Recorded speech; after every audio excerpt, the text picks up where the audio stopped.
All right, let me start with the big news because it has to do with the Cowboys. Therefore, it's bigger than any other situation. Every time I go online, it seems like the numbers for Dak Prescott keep going up. First, there was the report it was $30 million. Then there was a story he wanted $40 million. I've since learned this morning that this is a story, according to my source, the Cowboys leaked this. They leaked it that he wanted $40 million to try to, I guess, curry favor with fans. Now, once again, this is a source here who's saying he thinks that the Cowboys leaked this and said, look how greedy they're being. Therefore, the fans are going to be on the Cowboys' side of this. Now, I haven't heard anything specific from the Cowboys or Prescott, so I don't know what the actual dollars are. My source also said, and he's not involved in these negotiations, but he's keenly aware of what's going on. And he said, my advice is bet on yourself. And if I'm Dak Prescott, what I would want him to do is 2-year deal, $63 million, all guaranteed. You get the new TV deal that comes up. You hit the market again, and you could benefit even more. This was strategy that my source said he thought Russell Wilson was going to do, Aaron Rodgers was going to do, but Dak Prescott, bet on yourself, 2-year deal. Everything's guaranteed, $63 million. Then you hit the market again, and you could ring that cash bell again. Yeah, Paulie. This almost seemed like the Kevin Durant plan, where you do shorter 2-year deals to keep re-upping as the money goes up. Well, that was, it's interesting you bring up Durant because the analogy that my source said is that you have to take the approach the way the NBA players do it. Just do it 2 years. Control as much as you can. Get what you need, what you want. And that would be the strategy here for Dak Prescott. Doesn't seem like that's going to be. And my source says Dak has leverage here. But maybe you ask for 40 to end up at 34. But this, according to my source, the Cowboys leaked this to make Dak and his agent look greedy. But I don't know where he stands as far as value. I don't think every starting quarterback who's up next is going to make more than their predecessors. I don't think that's fair. I don't think that's a great business logic. He's not a top 5 quarterback. Now, he's a top 5 quarterback right now because it's his turn to get paid. Is he better than Matthew Stafford? No. I mean, go down the list. He's not better than Matt Ryan, but it's his next. He's next up here.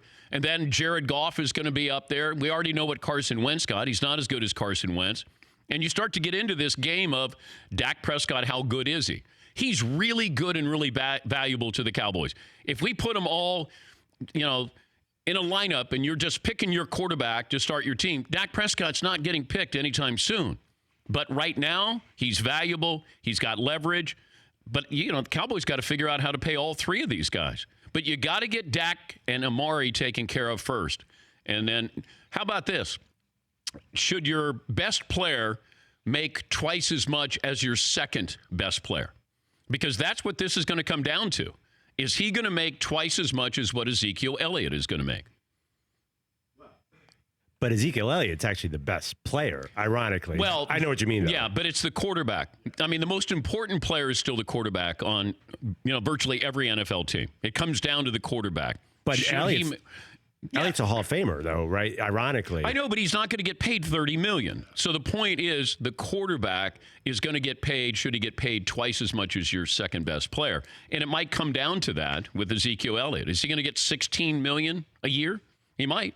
Yeah, McLeod. Won't Amari Cooper also make more than Ezekiel Elliott? So, well, would you pay him more than Zeke? I think the wide receiver market is a little higher. The franchise tag is way higher. I don't know, but I've actually read a couple people saying the Cooper numbers might be bigger than the Elliott numbers. Okay, but I don't understand that if I look at you and go, okay, it's Dak Prescott's turn. How about I say, you know what?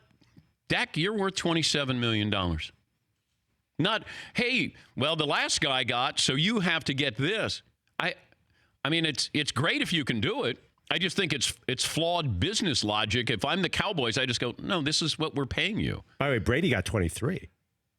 Well, look at the list there of quarterbacks and what they're getting paid. Is Dak Prescott better than Kirk Cousins?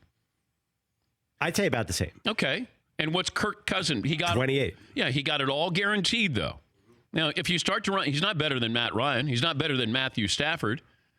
But these guys got paid a couple of years ago. Stafford's a bargain at $25 million, if you look at it. Yeah, Paul. Any chance the Cowboys do with Dak what Redskins did with Kirk Cousins and franchise tag him once or twice? Because you're still in that he's good, is he great category. His stats are nice. They're nothing special. He's like a good quarterback on a running team. But if I was the Cowboys, I would propose the 2-year deal. Therefore, you get to see a little bit more of Dak Prescott. He gets guaranteed money. He gets to hit the market again. I think that's great business for both sides. Both sides win.